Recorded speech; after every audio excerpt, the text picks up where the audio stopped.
Hi, my name is Zachary and I just wanted to go over some of the functions I used in order to generate code. Basically, I don't think I ever went into detail on sort of how to do that. I think I may have went over some parts of it, but I don't think I really went into it, so that maybe other people can use it. Basically, it's just pure Go. There's no real package thing about it. The example I'm going to be going over, you can find inside internal, and then generate, and then basically generators, and then let me close that,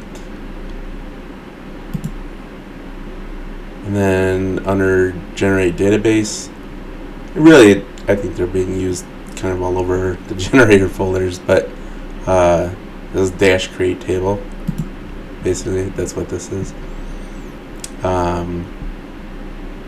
So this function right here basically just takes in this struct that has 10 fields and 10 field types, basically, and then the S table, which is the name of the table.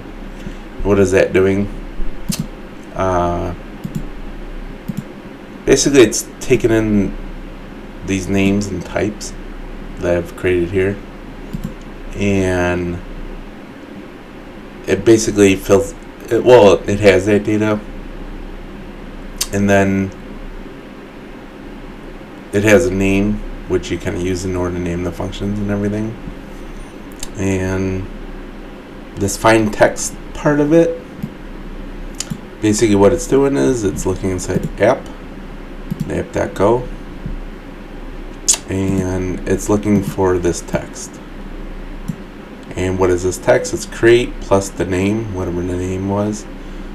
And if it finds it and it comes back false, then write all this. So what is this find text? Basically, it opens up the file, reads through it line by line, sort of. If it contains a certain string, which basically it looks into this for the file. That's what the P is. The str is for string.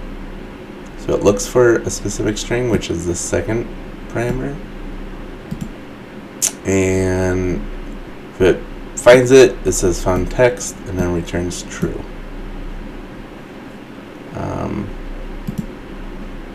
So if it doesn't find it, it does this update text function, which is generally open up that file again, look for this text, add basically this whole line, which is that function, is that name is in there with the round brackets, and then it adds another line for the create DB, because the create DB is already in there right here, and that's why I created all these functions. Now, I don't have something that deletes them, and I suppose I should. Eventually I'll do that. But that's basically this first line, and what it does, it generates just this. Well, it looks for it and then generates it. The next one is the import. And so basically it does exactly the same thing, but it's looking for the import right here, and that's why you see all these. And then what does it do? I have this variable here just so that when I go to open up these files here, it'll know to generate the code for it. So this basically makes the files and folders. So basically, if this exists, or if it doesn't exist, I should say, make this folder, which is appdb. Actually, I should make. Well, I did. Well, I should put this under create.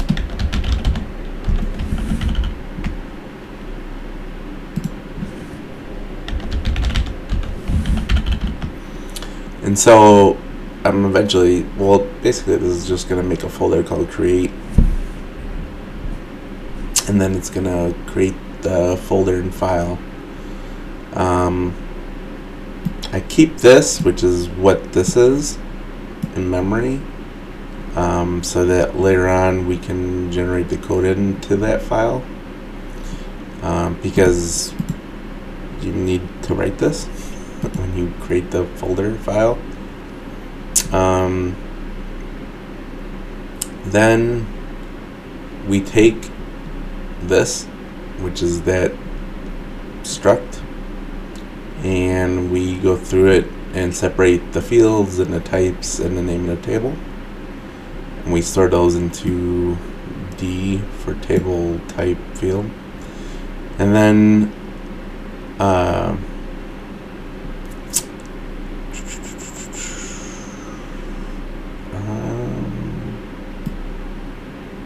think this is just throwing it into one big struct sort of deal. Yeah, for loops, and it's throwing the types and fields into this struct, or variable, whatever you want to call it, or string, I'm sorry. I'm guessing for the template writing. And also this. Oh, it's a slice. I'm guessing I did it this way in order for it, so when you did a range inside the template, it'll range through making, yeah, for the SQL. 'Cause, yeah, you gotta be able to range through all this. So you range through the values and field types and everything. It actually took me a long time to figure it out. It's probably why I didn't totally remember it, because there with the commas, I made a video on that. But yeah, so this is what gets written, so that when you actually look inside the app and you look here, this is what you get.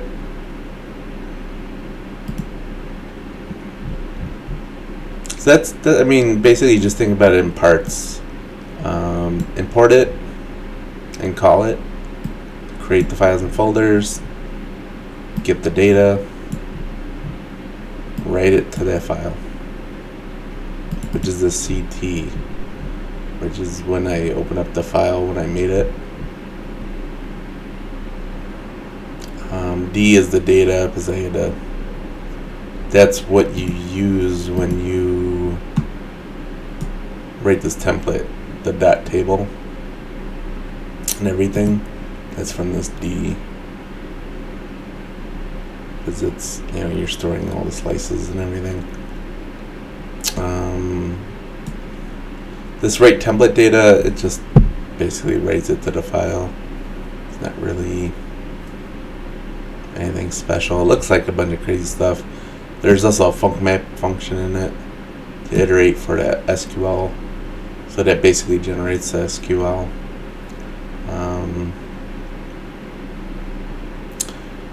Basically, you're getting, when you iterate,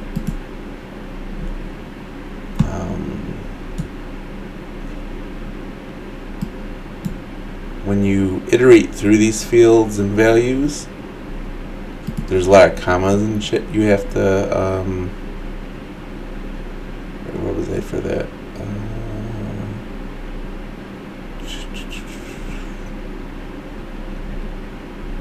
Where was I just at for that?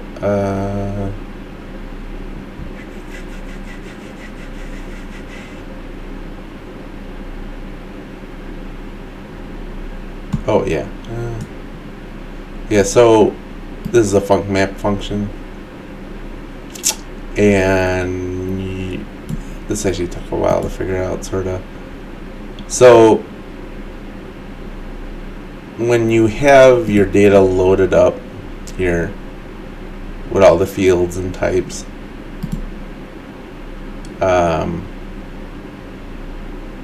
You look at the length of the string. So you got to remember this is a string that it's building. And then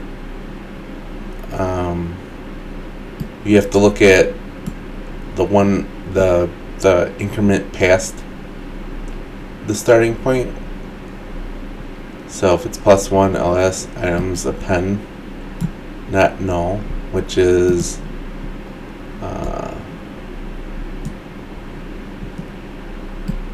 so when you are, I should probably just look at the file itself. Well, no, that's too simple. Not null, because when you want to create table, like, this is the easy part. This is static. But you got the table name, and then you have this round bracket, and then you do each field and then type, right? And then you put this not null on there. Field type, field type. But you gotta put this comma after each one, except for the last. And so when you do that, you have to differentiate them because they come in pairs in the string, you know. And so when you get the slice, you look at the next one, which is the type. So you have the field, and then you have the type, and you have not null. The ID thing is because I always put the ID at the beginning. I may have done that for some, maybe not for others. But yeah, I did that for the later ones. Am I not using that? Huh. Maybe I took it out. I don't know. It's interesting. Up. I don't think I'm supposed to have that like that. I'm supposed to have ID in there. There's a field.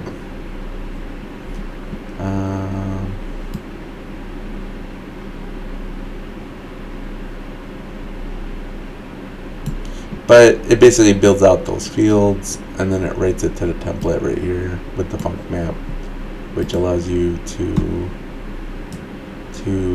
use the func map inside of your SQL generator, or whatever you want to call it. That whole thing kind of took me a little bit to figure it out. I ain't gonna lie. I wanted it bad. But yeah, that would be how you would get through all that, just so that you can generate a table or whatever.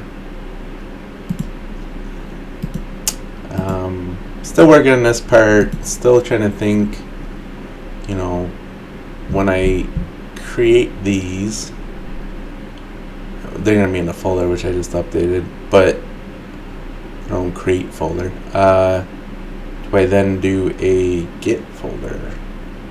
I just have them there when they're created. So this way, I don't have to pull in the field names and everything, and then the values, and then have the calls, and then, you know, I mean, I still got to generate the stuff in the file or in the app in order for it to call it up in the template, so that they can just call up the template name and move on.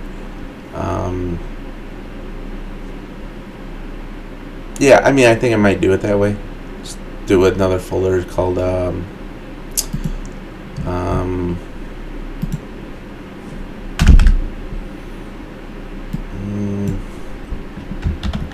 called Git.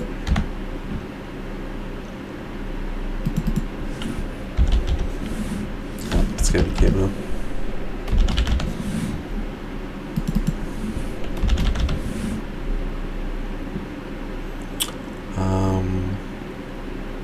The only thing is I need to update that main server template because you don't want that get data bar and bar.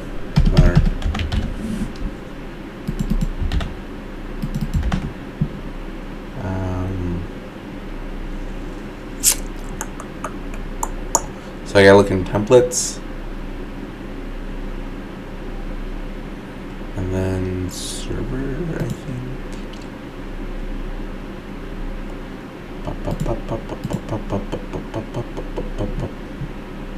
So where would I put these? These are functions to get it, so that would in fact be in the handler. So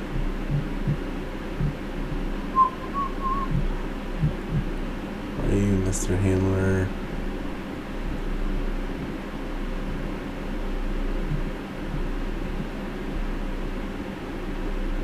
Oh wait, I need to put into the generated handler file, which is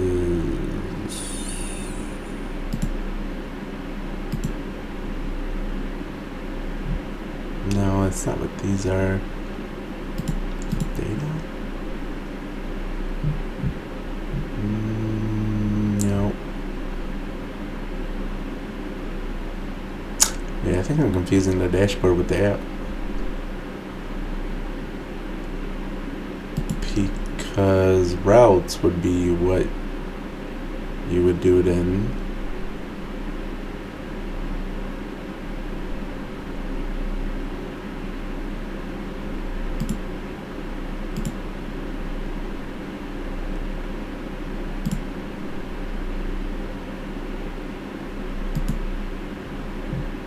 But because that's what this is doing, but I didn't do the generate. Yeah, so this would actually be in here as part of the templated syntax for the handler, because you're getting the data in the handler and then you're going to show it. So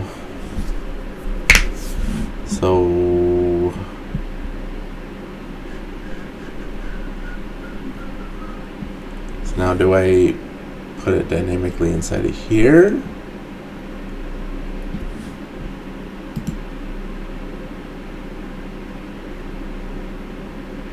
Yeah, it would. It would just be this. But how would it differentiate the handlers?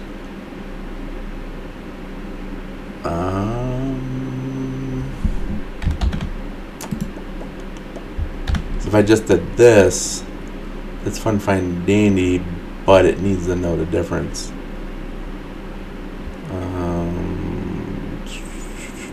Is this string to upper URLs?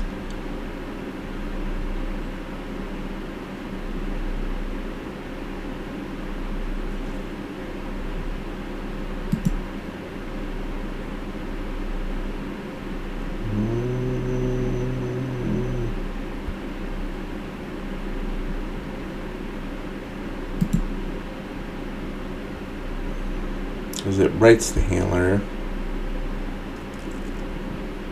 but how do I know? Why would I not just generate it here?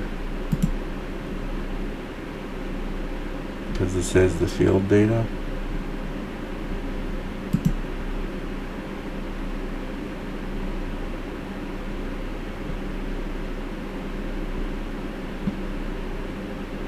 Maybe if I had brought in the URLs.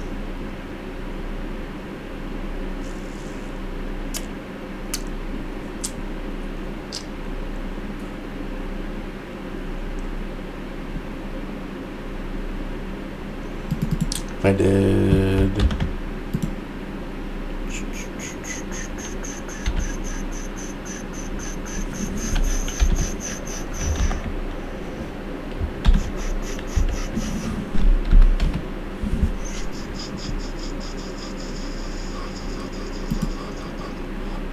So this would have to look for that URL.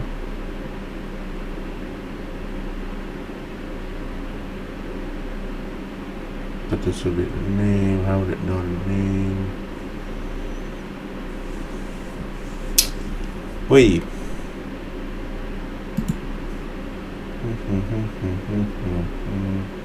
I don't think the URL in here is the same as the name there. Is it the data var? URL's page, so those are actually two opposite values. As a matter of fact. Here it does pull in the URLs.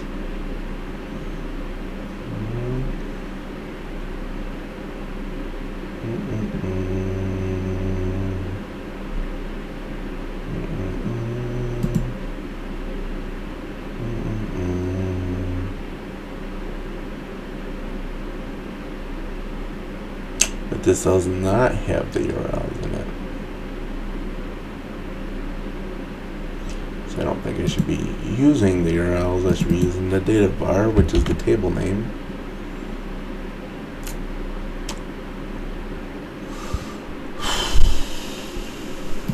So it would actually be this.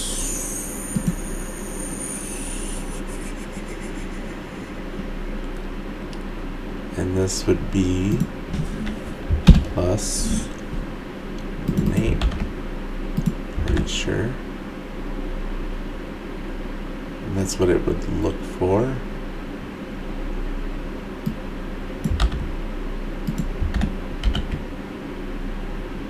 And it would write that function.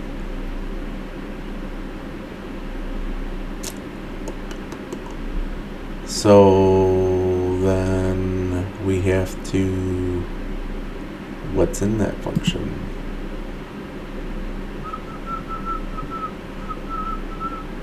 Which is what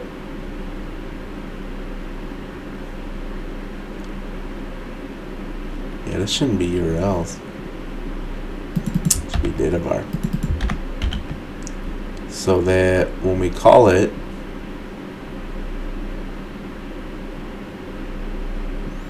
it'll be the data var value on there.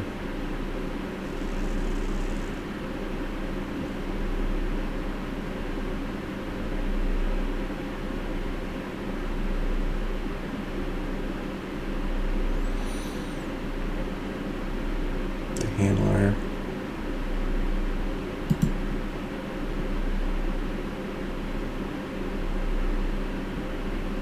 See here, it's just calling it. You need for the routing. Isn't that what this should be? Is the routing? Well, no, this is calling up the data.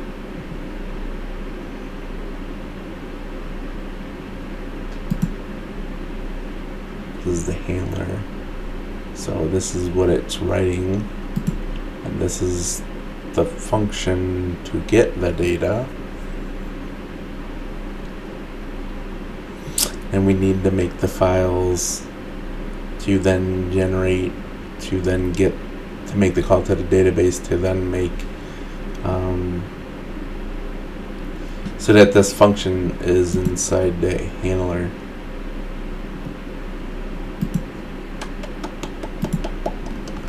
Say it's getting a little bit more complicated, but that's okay. Well, you get the idea of what I'm doing. I just wanted to go through it in depth and kind of, I don't know, show what I work on, and sometimes I gloss over stuff so that people don't get too bored. Sometimes I go really in depth. But yeah, if you have any questions or anything, please let me know. All right, thank you.